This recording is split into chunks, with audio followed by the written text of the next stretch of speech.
મિત્રો, અત્યારે ગુજરાતમાં વરસાદે ભારે તાંડવ મચાવ્યું છે. ભયંકર જળબંબાકારની પરિસ્થિતિ વચ્ચે વલસાડમાં પૂર વચ્ચે રોમાંચક રેસ્ક્યુ કરવામાં આવ્યું છે. વલસાડ જિલ્લાના વાપી નજીકા સલવાવ વિસ્તારમાં પૂરના પાણીમાં એક યુવક ગઈકાલથી વીજ પોલ પર ફસાઈ ગયો હતો.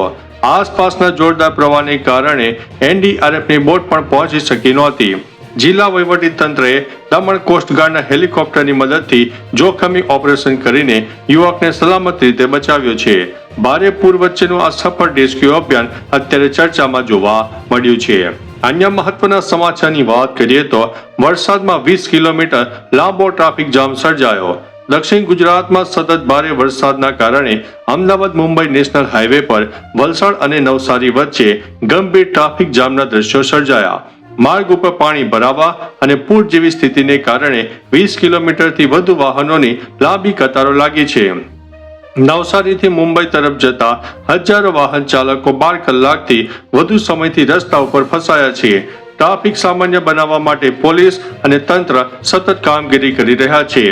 બિનજરૂરી મુસાફરી ટાળવા માટે વિનંતી કરવામાં આવી છે. અન્ય મહત્વના સમાચારની વાત કરીએ તો ગુજરાતના આકાશમાં 12 થી 16 કિલોમીટર જાડા વાદળોના થર જોવા મળ્યા. ઈસરો અને IMDના સેટેલાઇટ ડેટા અનુસાર દેશના આશરે 95% ભૂભાગ પર ઘાટા વાદળો છવાયેલા છે. 22 જુલાઈની ઇન્સેટ 3DR અને ઇન્સેટ 3DS તસવીરોમાં સમગ્ર ભારત વાદળોથી ઢંકાયેલું જોવા મળ્યું હતું. ગુજરાતના આકાશમાં 12 થી 16 કિલોમીટર જાડા વાદળોનો થર જોવા મળ્યો. 2026માં નબળા ચોમાસાની આગાહી છતાં દેશમાં વરસાદ થઈ રહ્યો છે. વાદળોની ટોચ વાતાવરણમાં 16 કિલોમીટર ઊંચી સુધી ચડી ગઈ છે. અન્ય મહત્વના સમાચારની વાત કરીએ તો નદીના પૂર વચ્ચે 30 થી વધુ લોકોને એરલિફ્ટ કરવામાં આવ્યા છે.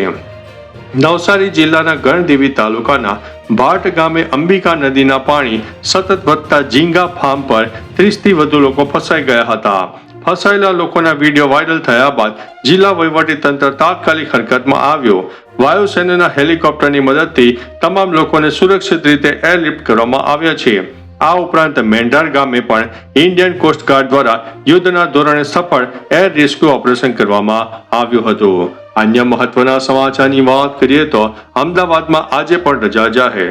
અમદાવાદમાં ભારે વરસાદ અને આગામી સમયમાં પણ ભારે વરસાદની સંભાવનાને ધ્યાનમાં રાખીને તંત્ર દ્વારા મહત્વપૂર્ણ નિર્ણય લેવામાં આવ્યો છે. વિદ્યાર્થીઓની સલામતીને પ્રાથમિકતા આપવા માટે આજે પણ અમદાવાદ શહેરની તમામ શાળા અને કોલેજોમાં શૈક્ષણિક કામગીરી બંધ રાખવાનો નિર્ણય લેવામાં આવ્યો છે. વાલીઓ અને વિદ્યાર્થીઓને તંત્રની સૂચનાઓનું પાલન કરવા તેમજ વરસાદમાં બિનજરૂરી બહાર ન નીકળવા માટે અપીલ કરવામાં આવી છે. અન્ય મહત્વના સમાચારની વાત કરીએ તો આ હાઈવે બંધ, જવાનું ટાળજો. અમદાવાદમાં 2 દિવસથી સતત ભારે વરસાદના કારણે અનેક વિસ્તારોમાં પાણી ભરાઈ જવા પામ્યા છે. અમદાવાદ રાજકોટ હાઈવે ઉપર પાણી ભરાતા વાહનો અટવાયા છે. આ સ્થિતિને જોતા બગોદરા સનાથલ હાઈવે પર બંને તરફથી અસ્થાયી રીતે બંધ કરવામાં આવ્યો છે. પાણી 6 થી 7 ફૂટ સુધી ભરાયેલું હોવાથી વાહન વ્યવહાર શક્ય બન્યો નહોતો. અધિકારીઓ વૈકલ્પિક ડાયવર્ઝન માર્ગો પણ જાહેર કરી દેવામાં આવ્યા છે. અન્ય મહત્વના સમાચારની વાત કરીએ તો શેત્રુંજી ડેમ બીજી વખત ઓવરફ્લો થયો. ભાવનગરના પાલીતાણા નજીકનો શેત્રુંજી ડેમ ચાલુ સિઝનમાં બીજી વખત પૂર્ણ સપાટીએ ભરાઈને ઓવરફ્લો થઈ જવા પામ્યો છે. અમરેલી અને ધારીના ઉપરવાસમાં ભારે વરસાદથી ડેમમાં પાણીની આવક વધતા રૂલ લેવલ જાળવવા માટે 59 દરવાજા ખોલવામાં આવ્યા છે. હાલ શેત્રુંજી નદીમાં 9440 ક્યુસેક પાણી છોડાઈ રહ્યું છે.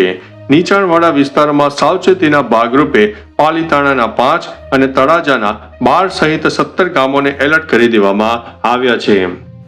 અન્ય મહત્વના સમાચારની વાત કરીએ તો રાજ્ય પર એક સાથે 4 મોટી વરસાદની સિસ્ટમ સક્રિય. આગામી 48 કલાક સુધી ભારેથી અતિભારે વરસાદની આગાહી છે. એક સાથે 4 મોટી હવામાન સિસ્ટમ સક્રિય થવાથી સમગ્ર ગુજરાતમાં વરસાદી માહોલ જામી રહ્યો છે. ગુજરાતની નજીક મજબૂત લો પ્રેશર સિસ્ટમ, ચોમાસાની મુખ્ય ધરી, ભેજવાળા પવનો અને બંગાળની ખાડીમાં સાયક્લોનિક સર્ક્યુલેશન જેવા પરિબળોને કારણે મેઘરાજા મહેરબાન થયા છે. અનેક વિસ્તારોમાં સતત અને ભારે વરસાદની શક્યતા વર્ણવવામાં આવી છે. અન્ય મહત્વના સમાચારની વાત કરીએ તો પૂરની સ્થિતિ વચ્ચે CMની ઉચ્ચ સ્તરીય બેઠક. ગુજરાતમાં પૂરની સ્થિતિ વચ્ચે સીએમ ભૂપેન્દ્રભાઈ પટેલની અધ્યક્ષતામાં હાઈ લેવલ બેઠક યોજાઈ.